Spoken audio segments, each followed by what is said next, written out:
Kamaráti, teraz držíte v rukách jeden z najuniverzálnejších produktov, ktoré nájdete v našom rade autokozmetiky RDM Cosmetics Refresh. Je to univerzálny APC čistič. No a čo s týmto APC čističom môžeš robiť? Skutočne takmer všetko. Kam to my odporúčame používať sú určite možno bedzidverné priestory, plasty, vonkajšie lesklé časti. Kam by to však už ísť nemalo, určite s tým nejako nedrite kožu a nepoužívajte na nejaké horúce disky, žiadne teplé časti. Vždycky, keď to chytíš do ruky, chceš tým robiť, premiešaj to.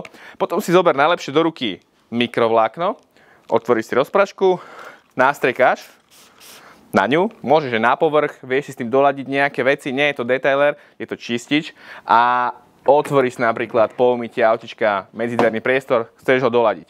Máš to nastriekané na mikrovlákne, doladíš ho jemným pohybom, ideš ďalej. Vieš ho nechať trochu pôsobiť, vždy ho treba zotrieť.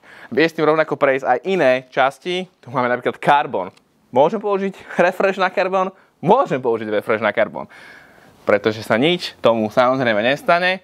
Je to jemný prostriedok, ktorým vieš takto doladiť, dočistiť pleskle aj takéto povedzme matnejšie veci na aute. Kam by si s týmto ísť nemal, alkantarové povrchy, kožené, s tým úplne nečistí. Ak si na svojom aute dokonca umýval motor, tak vieš si toto kľudne nastrikať na celý povrch, preštecovať, prejsť mikrovláknom a doladiť si ho do veľmi pekného stavu. S tým, že okrem mikrovlákna v tomto prípade vieš použiť aj šetček a vieš si doladiť napríklad nejaké iné časti, ak by si chcel fúkare a tak ďalej, vieš s týmto univerzálnym čističom dokončiť a skutočne obeháš takmer celé auto.